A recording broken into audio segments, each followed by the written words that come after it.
Greetings, fellow listeners, and welcome to Theology on the Air.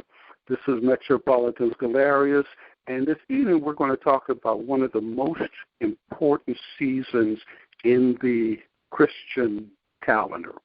This evening we are going to talk about the Nativity of the Lord.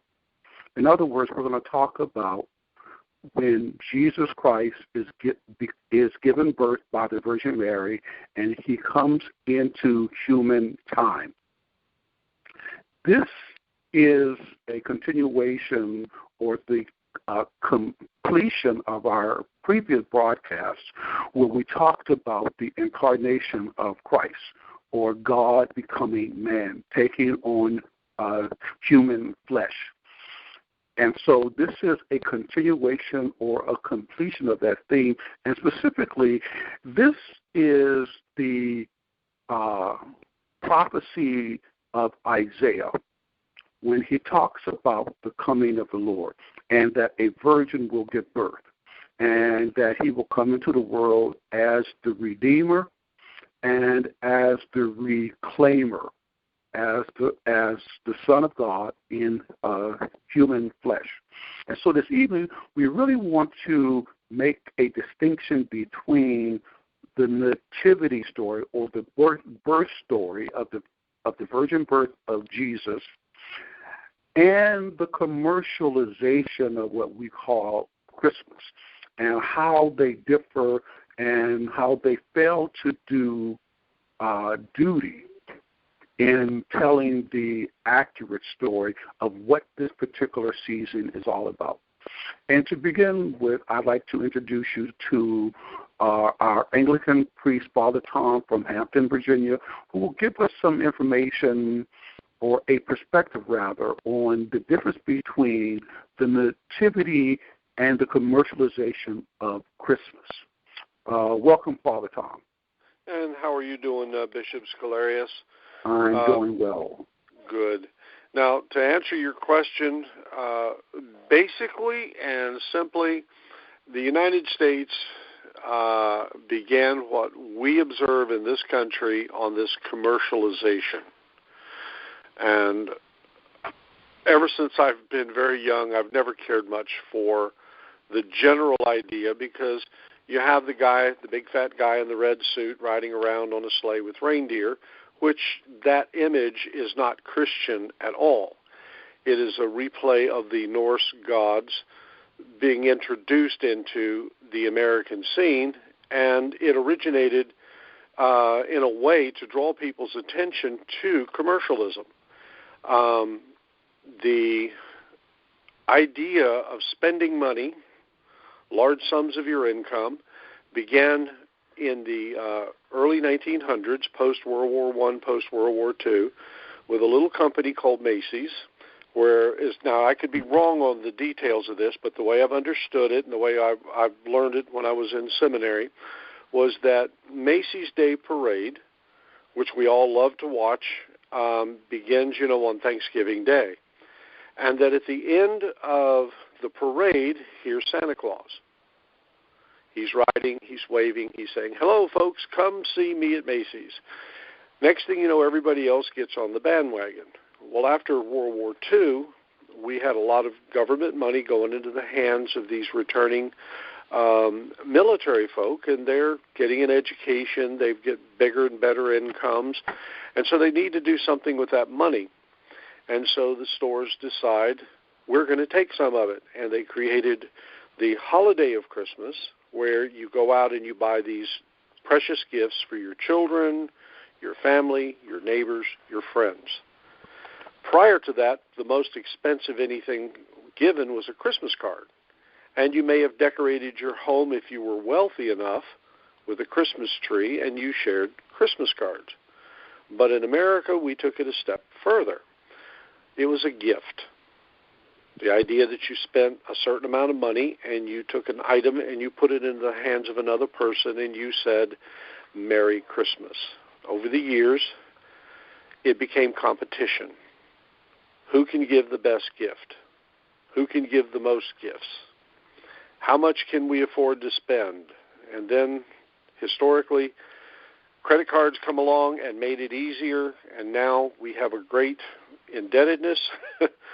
But as a dear friend of mine told me when I was growing up, he quoted his mother, if it was not for the 3 weeks prior to Christmas Eve and the money people spent in companies in the United States, that the economy would collapse and that people, such as the department stores, they would not make enough money to survive. That was their biggest income period of the year, and it remains to this day. The trouble is that when I walked out of the shop that I work in on November 1st, right after Halloween, what did we hear broadcasting across the commons where I work but Christmas carols? And now the Christmas carol genre has been infiltrated with all kinds of non-Christian, non-religious, and non-spiritual music, like Rudolph the Red-Nosed Reindeer. Cute story, but Gene Autry introduced that in the 50s by writing a little song, and now we have Grandma's been run over by the reindeer. Commercialism has been broadcast by means of radio, television, now the computer. Now we have Black Friday right after Thanksgiving, where everybody rushes to the store to buy what they can for Christmas. And the following Monday we get on our computers and our credit cards in hand and we order that much more. Mm-hmm. So the idea of Christmas being what we experience in the United States, and I understand in England and in some parts of Europe, this commercialization was about financial survival. It had nothing to do with Jesus. It had nothing to do with Christianity. And as I repeat, the very act of the Santa Claus was a reproduction of the Norse gods who rode in a little sleigh across the skies, and his reindeer that pulled him, there was only one, there wasn't 12, that was added. And all of this, and the black belt and the red suit was his suit of fire and his black boots, and this didn't even come out of Christianity. Now, we try to justify it, but the truth is that's where it came from. And so as a result, the competition for commercialism in our country has spread throughout the world. I don't know that every country in the world celebrates Christmas, but the idea of spending lots of money and gathering stuff that I want or I want you to have, Christmas meaning has come to the power of the dollar bill. All right. So, Father Tom, what is the distinction between the folklore and the commercialization of Christmas and the nativity of Jesus Christ? Well, in the last 15 years, I've noticed this trend that anything to do with a nativity, especially if it's connected to any kind of typical public array, like the public square, the courthouse, or whatever, it's considered a violation of the imaginary law, separation of church and state, that we have to separate anything representing specifically Christianity from the public square. And that has become, to me, deeply offensive, that my government thinks that the voice of the Christian should be silenced from the public market. Secondly, I think that whenever we do go to church, the children are thinking, can we hurry up because I need to get back to my house and get my gifts? The adults are going, well, this is what mom and dad did. And so church, that at one time was a place where you received the education of Christ, the incarnation, his birth, the meaning of grace, the meaning of love, has been overtaken because we're preoccupied with everything else. And in some places, even the Christmas tree and the commercialization of giving gifts is brought into the sanctuary. And so, okay, well, that's great. Thank you. It's a deep overture to robbing us of those vital things. Right, but I think it's really important to look at the distinction between Christmas, because as someone was talking earlier before we began the program, is that Christmas can actually be rendered to the Mass of Christ, which is a liturgical celebration for the birth giving of Mary to the infant Jesus, who brings peace and harmony in to the world. And this is really important, because the Nativity is the Eastern perspective, and Christmas is more of the Western perspective. And as you mentioned, Father Tom, is that that the day, what it used to be, now it's the day of Thanksgiving kicks off what we talk about, the commercial Christmas season. But now in the Eastern Church, it actually begins the fasting season in preparation for the Nativity, or the birth giving of Christ. I mean, and this is really, really important, because we are all familiar with that saying that today unto us a child is born. And this is the flesh taking, which is the culmination of what we call the incarnation, where God takes on human form and comes into the world to save the world from itself. And so when we talk about the Nativity, it's really important. So at this point, I would like to ask our bishop from Toledo, Mar Dawit, what his contribution is. Well, I think when we consider the Nativity of the Lord, we have to begin with Old Testament. And the promises of the Old Testament are blended, if you will. We have the suffering servant prophecies, and we have the King of Glory prophecies. And it's real easy to look past the suffering servant to the King of Glory, because we all like a champion, you know. The realization in the New Testament deals with the suffering servant, Jesus Christ, and that is from a temporal perspective, because we understand that from the eternal perspective, it was very glorious. He was a king. They crowned him a king with thorns. They labeled him a king in 3 different languages on the cross. So he was a king in the eternal sense, and he was the suffering servant in the temporal sense, both at the same time. The realization in the New Testament includes his visitation by the shepherds and by the Magi. And the shepherds came directly from their fields, and they prefigure him because he was a good shepherd. The Magi come from the east, and they prefigure his role because they give him 3 gifts: gold, frankincense, and myrrh. Gold because he was a king, and he had a treasury that needed filling. Frankincense because that is what is burned by the priest, and Jesus was the high priest of our faith. And myrrh, which is the spice of embalming, which was essential because he was a sacrifice, and he was going to die.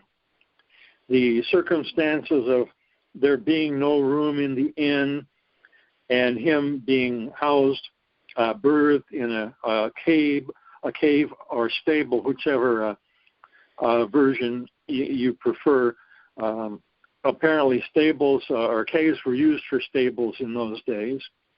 But he was placed there in the midst of animals, and the manger, of course, is used for his crib. But the manger, it comes from that old word mangiare, to eat. It was a trough for food for the animals. And who is Jesus but the bread of life? So he who was supernatural food was placed in a trough for eating. There is also some very interesting extra-canonical accounts of the Nativity of Christ, including one from a midwife who handled the delivery and testified to the virgin status of the mother, both before and after the delivery. And this, this plays well into the doctrines of the Church, which understand the grace that Mary received to have protected her from the original sin of Adam and Eve, and thereby negating the penalties of original sin, death, and for the woman, pain in childbirth, and subservience to her husband. So in the case of Mary, we have the testimony that her delivery was a very easy delivery, that while there may have been discomfort, that there was not the same level of pain that other women experience. At the point where her life ended, rather than dying and her body being corrupt in the ground, that the Church has understood that she was taken directly into heaven, body and soul, as a fruit of the resurrection of Jesus, just as our bodies will be resurrected and perfected, and we will be rejoined to them on the last day. And of course, the aspect of her being impregnated by the overshadowing of the Holy Spirit changed the whole dynamics within the house between her and her earthly husband, Blessed Joseph. I think also it's worth pointing out that the humble birth of Jesus in the cave stable, it presages his rejection by Jews because there was no room in the inn. They wouldn't let him in. And as a Savior, the people who were awaiting the Messiah would not countenance him as that Messiah. Now, there have been a lot of attempts to discredit the December 25th date on which we celebrate the Nativity of Jesus. And we might be tempted to just say, oh, well, it seems right, it's close to the winter solstice, it probably was taken over from a pagan feast of some sort. But we actually have, it was one of the visionaries in Medjugorje, I believe, who in her apparition asked the Blessed Virgin Mary about the December 25th Christmas date, and the reply was that it was the correct date, and the birth took place in the wee hours of the morning, so that's presumed to be 3 a.m.-ish, around 3 in the morning, and it was cold. So, having said that, and not wishing to monopolize, I'll pass the baton.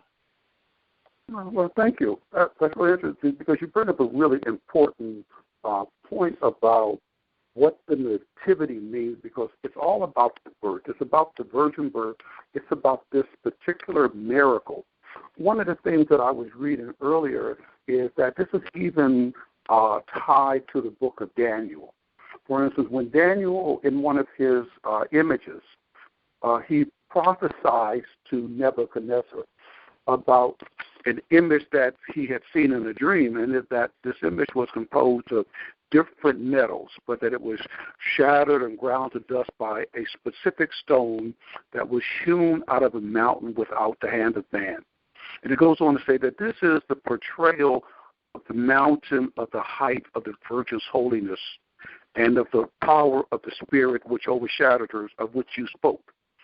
And that they say that the image of the stone that ground these different materials to dust was Christ, who was seedlessly born of her, and who by his coming would destroy all the kingdoms of the earth and bring them into the acquiescence of God. And this is an Old Testament prophet, but yet it's about the prefiguring of the birth of this child coming into the world. And this is really interesting because in Christianity, in American Christianity, of which I can only speak, is that we have made another commercialization of the infant Jesus laying in his manger, being nuzzled by animals. But nobody knows or speaks of the fact that this is not just some baby, but this is God. This is God who has come through the womb of Mary, and he's come into the world to save the world. And I think that this distinguishes this concept of Christmas as a commercial act, rather than the eternal religious act that it was meant to be. Would anybody like to comment on that? Metropolitan, I was just thinking of all my brothers that were talking this. I was listening to a religious broadcast. It was last week where a lot of our Christian pastors in America, rather than going to church or celebrating a liturgy or Eucharist, they're saying, send the people home so they could be with their families. Rather than say, let's go to Mass or let's go to the liturgy, let's observe the period of the Nativity. Let's practice what they did in the ancient church. Just like Father Tom was saying, it's become so commercialized that they've taken the liturgy, they've taken the Eucharist, they're taking the spirituality of what's really going on, as Bishop Mardawa was saying, in the manger. It is Christ. He has become a man, but he's still God. It's the incarnation of the only begotten Son. And we have taken, in certain Christian churches, we have taken that away. Thank you. And I think that's exactly right. Would anybody like to add to that? Well, I would like to say that when I worked in a particular bookstore here in town, it was where I gained my employment, I did a question, sort of a little ex cuffo questionnaire of pastors I knew that came in and purchased from the religious section in that same store. I found that the common opinion of both the typical pastor that walks in and the typical church member, the first thing when you say, what does Christmas mean to you? The first thing they say is being with my family. Now, as important as that is, and I never want to take away from a family, but the point of where worshiping Christ in church was second, third, and in some cases even fourth on the list. That Mama becomes the new Mary. You know, what Mama wants. And you know, we're sidestepping the theological and religious significance of Christmas by making the family the new holy center. When the idea of God, family, and state in that order became of importance to the character of a human family, it's now, well, let's keep Mama happy. Father Tom, that's a real interesting point, and I would like to follow up with that if I might. Now, am I correct in thinking that all women should strive to imitate Mary as mother? And so, therefore, because she was the mother of God, that she holds a very preeminent position within humanity, that for other women to emulate her should be an expression of grace. Am I not correct? Mm-hmm. If you're speaking in the theoretical, you're correct. Yes. Because in actuality, women have been given a place that supersedes the image of Mary. They don't come in the virtuous manner. And this is no reflection on women in general. It's just I'm saying this is how it is. The other is that among most men, we do not have the holy virtues of St. Joseph either. And we come into the fray and we present ourselves as being something important to the family, yet what we're doing is we are replacing the significance of the Virgin with a modern woman who doesn't need a man, with a modern woman who's in charge of everything, or the modern man who, if he gets a chance to work on Christmas Day and make some extra money, the family can wait till I get off from work to open the gifts or to have dinner. Or I'll use the microwave to heat up my dinner. The idea is that we are supplanting the state of the Holy Family, which we met in worship, with the modern family, which has no value of worship for the most part. That's exactly what I was looking for, because I think that the image of the Nativity with Mary and Joseph standing around the crib of the newborn is the image of the Holy Family, and that this should be an image that most humans should strive to emulate. And so I think you're correct. And again, if we forget the concept of the Nativity, the fact that there is a family unit portrayed in all of the biblical stories, not the commercial stories, but the biblical stories, that the image of woman as birth giver is something of high honor, something to be emulated, and the composition, if you will, of the Holy Family. For instance, in the church, one of the images of the family, mother, father, and children, is that they are portrayed as a little church. Mm-hmm. Mm-hmm. And as little churches, that we are also saying that within this composition resides Christ, who is God, who come to our earth. And so this is the extension of the incarnation. And the liturgical approach to celebrating the birth of Jesus, the coming of the Messiah, is the liturgical celebration. For instance, in the Eastern Church, this is a night-long liturgical celebration. And we talk about how things have changed. I remember growing up, one of the greatest things was the midnight mass, which most churches no longer have. Would anybody like to speak to that?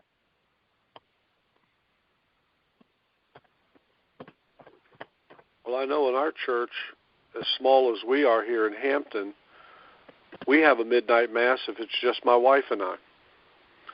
And I have invited people to come to our place of worship. And I get a lot of excuses. But every year somebody else shows up with us. And typically reading from the Gospel of Luke or the Gospel of Matthew, or in some cases both, as an addition to the typical liturgical readings for that day, adding those in with emphasis and conversation. I've had people say, I didn't know that you have the Magi in one passage, but you don't have it in the other. Reason? They depend on the television to educate them about Christ instead of reading their Bibles and spending time in worship and discovering Christ through liturgy in the church. And but Midnight Mass is, in my opinion, one of the greatest services, especially for young people, because then it's a place where there's no place else to go because of the hour, the awe. But that brings up another good point. Is, for instance, is that many liturgical churches no longer offer Midnight Mass; they offer a much earlier service. And so, I guess my question is: has the church become or taken a role of accommodation, accommodating the modern world? And I'd like to follow up with to ask each of you a question. Based upon your experience, do you think that the ordinary Christian knows who Jesus is? Mark Darwood. Well, I think people are standing in the right direction. They are addressing the right direction, but there is, through deletions in doctrine, much less accepted information about Christ. There are many people who do not believe in his miracles. It's been a problem for a long time that people accepted that he was not quite fully divine somehow, and so on. There's just a great deal of teaching that the church has done for 2,000 years that people reject. And it's the doctrine of sola scriptura, pardon me, that seems to be responsible for that, because the doctrines of the church are not things that people made up, but that they developed by connecting the dots between scriptures. And we also include implicit revelation in that category. Explicit revelation, people develop means of discounting because of political conditions, social traditions of that day, translations out of the Greek, and so forth. You understand what I'm saying, that there isn't anything in Scripture that cannot be discounted, which is why tradition is so important. We are able to read the Bible, but we can draw the entirely wrong conclusion simply by ignoring tradition. So read Scripture, yes, but read the traditions and understand the traditions of the church, lest you fall into error. And I think that's part of the problem that we have in the world today, is with our interest in ecumenism and reuniting the various communities of Christianity, that we are willing to throw doctrines out the window or to make them merely theological opinions. It's another version of modernism. You have your truth, I have my truth, the relativistic perspective. So I think the average person knows basically who Jesus is, but without really understanding his divine nature, without understanding or accepting his teaching. I've talked around this circumstance probably long enough. Does anyone else want to add something? All right. So anyway, so thank you. What I wanted to do next, as time winds down, I wanted to give each of you a minute to do a brief summation. Bishop Sarah Mark. Yes. My summation would be we need to put the sacredness of the teaching of the incarnation, the nativity, back into the church. It has become so commercialized, so centralized, that yes, our young folks don't know, because a lot of our churches, a lot of our church traditions, they don't teach it anymore. And it's so sad, because you ask the typical young person, as Mardawa was stating, who is Jesus? And they can only hit the surface, and that's about it. So I think we, as clergy, have an uphill battle, a very hard task to teach and put Jesus, to put the holy traditions back in the big C church. Nativity, Advent, Lent, Ascension, all of these important sacramentals and sacramentums. That's my deposit for tonight. Oh, thank you. I'd like to add one thing. We are very concerned about the new evangelization these days.